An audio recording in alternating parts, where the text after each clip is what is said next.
Assalamualaikum warahmatullahi wabarakatuh. Baiklah, kemarin kita sudah membahas tentang tabel. Untuk pertemuan kali ini juga kita masih di tabel sebelumnya ya teman-teman. Nah, sekarang untuk pembahasan di sini bagaimana kita mau membuat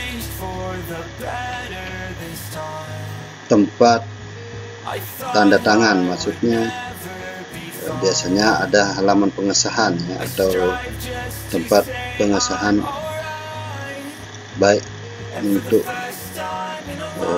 guru maupun pembina ataupun kepala sekolah. Biasanya sebelah kiri pembina dan sebelah kanan biasanya mengetahui kepala sekolah. Nah, sebelum itu kita beralih dulu ke tabel ini. Kemarin kita membahas masalah margin cell. Sekarang bagaimana kita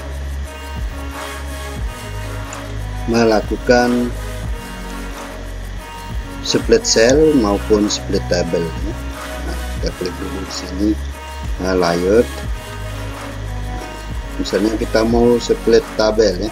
Split itu sama dengan memisahkan atau membagi ya, teman-teman. Nah, contohnya ketika kita mau bagi yang ini ya, tabel ini, atau kita pecahkan tabel ini, bisa saja ya teman-teman. Caranya klik yang ini, otomatis akan berubah menjadi dua ya teman-teman. Itu dikatakan dengan split tabel ya, biar teman-teman tidak capek-capek untuk membagi tabel ini. Kita bisa menggunakan split tabel ya, lain dengan split kolom ya. Nah, misalnya ini kita bagi menjadi dua, tinggal layout saja. Di sini ada namanya split cell ya. Kita mau bagi menjadi 3 atau 4 sel atau kolom di dalam sebuah sel ini ya. Nah, itu teman-teman, itu caranya ya. Ini caranya untuk membuat split tabel dan split cell ya.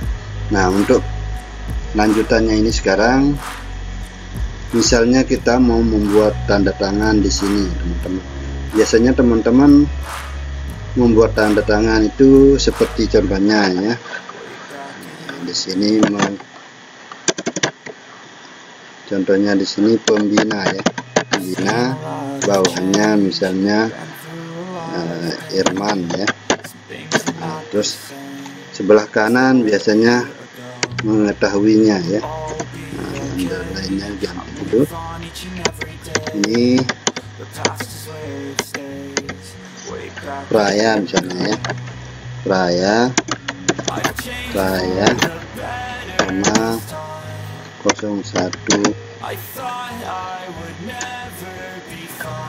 Januari 2024 misalnya ya. Di bawahnya mengetahui misalnya di sini. Nah, baru di sini kepala sekolah ya.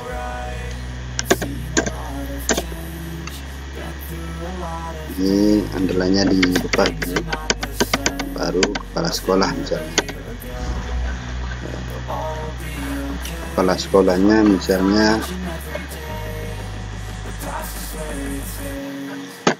Yadi Mulyadi ya.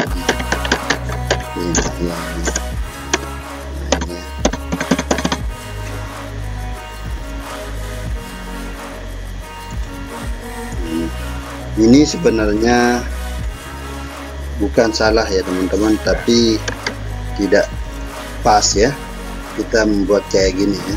Ini akan membingungkan kita ketika kita mengatur spasi dan barisnya nanti.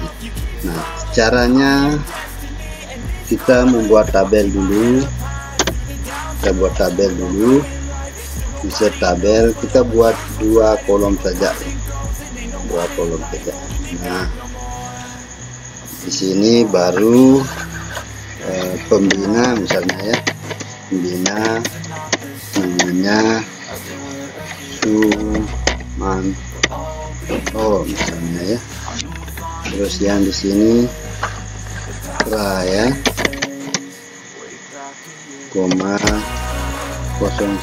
Januari misalnya ini 2024 ya. Nah, baru rata tengah ya teman-teman ya, rata tengah. Ini juga rata tengah.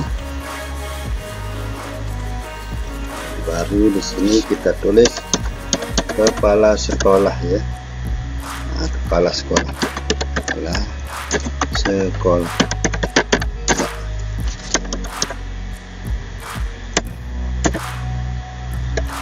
Kepala sekolah, misalnya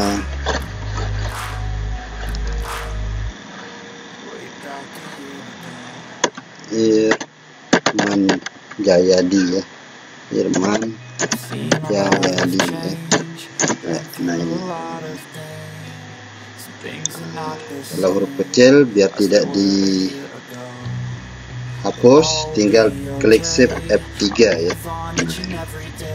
Ini di blok dulu, shift F3 ya. Nah itu teman-teman.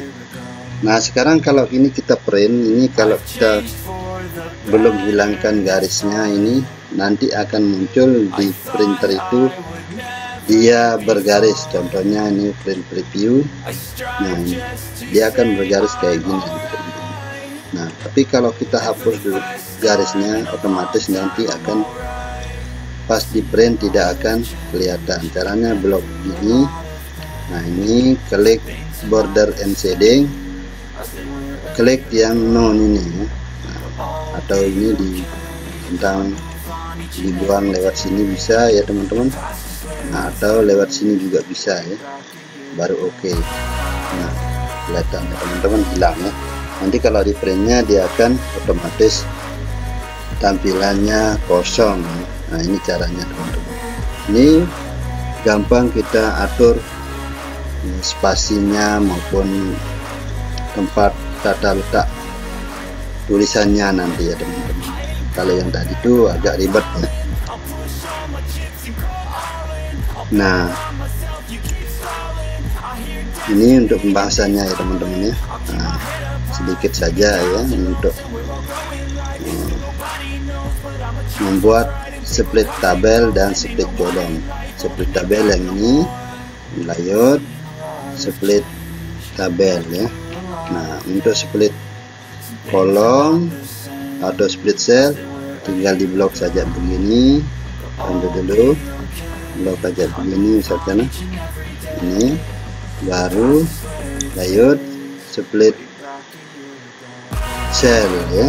Nah ini karena kita mau buat menjadi 5 ya, 4. Nah otomatis akan terbentuk 4 kolom dalam satu sel ini, atau dalam satu kolom ini.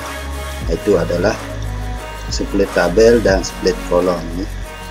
Nah, sekian dulu ya untuk pembahasan malam ini atau hari ini ya, sedikit saja bagi teman-teman ya. Yang penting tiap hari ada updatean untuk ilmu-ilmu yang kita butuhkan. Assalamualaikum warahmatullahi wabarakatuh.